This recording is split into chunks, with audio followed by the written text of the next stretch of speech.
reading from Psalm 19, the perfect revelation of the Lord. The heavens declare the glory of God, and the firmament shows his handiwork. Day unto day utters speech, and night unto night reveals knowledge. There is no speech, no language, where their voice is not heard. Their sound has gone out through all the earth, and their words to the end of the world. In them he has a tabernacle for the sun, which is like a bridegroom coming out of his chamber, and rejoices like a strong man to run its race. Its rising is from one end of heaven, and its circuit to the other end, and there is nothing hidden from its heat. The law of the Lord is perfect, converting the soul. The testimony of the Lord is sure, making wise the simple. The statutes of the Lord are right, rejoicing the heart. The commandment of the Lord is pure, enlightening the eyes. The reverence of the Lord is clean, enduring forever. The judgments of the Lord are true and righteous altogether. More to be desired are they than gold, yes, than much fine gold, sweeter also than honey and the honeycomb. Moreover, by them your servant is warned, and in keeping them there is great reward. Who can understand his errors? Cleanse me from secret faults. Keep back your servant also from the insolent. Let them not have dominion over me. Then I shall be blameless, and I shall be innocent of the great transgression. Let the words of my mouth and the meditation of my heart be acceptable in your sight, O Lord, my strength and my Redeemer.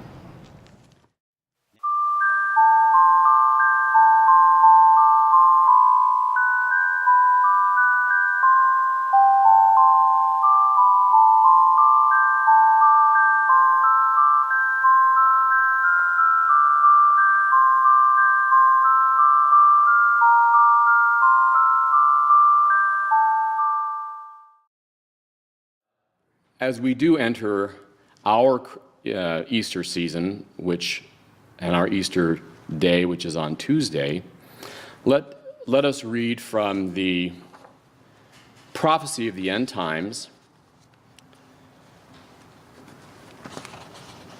this morning. The universe is renewed by great religions that come in cyclic periods in conjunction with the revealed Word of God, manifest in the life and light of the cosmic sun, and registered in the minds of prophets raised up by God so that man may remember its godhood and form one community of spiritual good, one government in which all speak a common language and think a common thought, bound together by the desire to make everything good in God's creation and to allow no one to do wrong and thus harm the good order of the world and the cosmos in general. By these means, good will triumph in the world. Darkness will be removed, and all will be made light. In that day, men and women will be light. They will require no material sustenance, neither air nor water nor food, and will live only off the life and light of God in His Word manifest among them. Death shall disappear, and the earth shall be rejoined to the cosmic sun forever. Man has his own destiny and that of the world in his hands. God's light streams out of the spiritual sun into the material universe, but only man's consciousness can receive or perceive it through the medium of Christ. Coupled with God's consciousness, man's consciousness can transform the material universe into a higher dimension. Man's consciousness and spiritual form in its original nature still lives, yet only God's image and word can bring them into awakened and living being. This nature is pre-existent, beyond the time and space of the material universe as perceived by the perceptory senses of man's mind and body of matter. The disciplines and techniques of the school are based on revelations from God that teach man how to develop this light personage of spirit. Like a child, the spirit must be given life and trained. This is the role of the school in community, to teach of this higher self-realization which transcends the mind and body of the physical self. The school of the community is authorized by God to execute God's doctrines in unison with spiritual laws manifest in all creation and apparent to the spiritual senses of the redeemed of God. It fulfills the prophecies of the former religions and comes as a friend to them for their preservation in a new form. The new community comes to announce the dawning of a new cycle and the closing of an old one. So that this new cycle and age may be set apart from the old, let the teachers of the school call it the Jamilian cycle or the Jamilian age.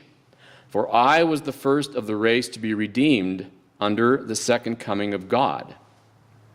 The restoration of truth in the world is only possible under God.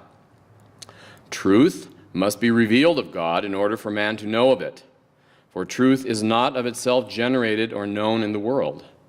Therefore, since truth is being revealed to the community, it is to be taught in its school of truth as a sacred trust. But that is the message of today, and really the message, I think, what the prophecy of the end times, as we've been reading for the last few weeks, is the importance of our school and the importance of the age in which we live, that the second coming is the announcement that the old age is disappearing. As I stated in my message last week, that the final age of the earth is the beginning or the dawning of the golden age of light.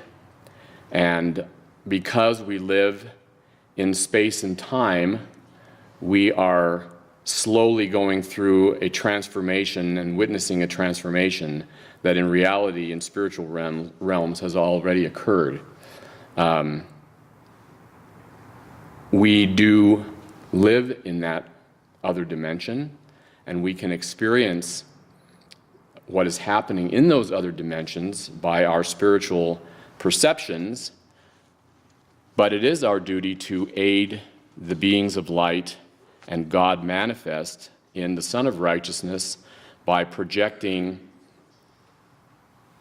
the love that we receive from Him through the Son of Righteousness to that Son, and then that is then shed to the world as a whole. And that light and that love reaches every living creature, and in due time, in this dimension, that transformation will take place. So let us now have the blessings.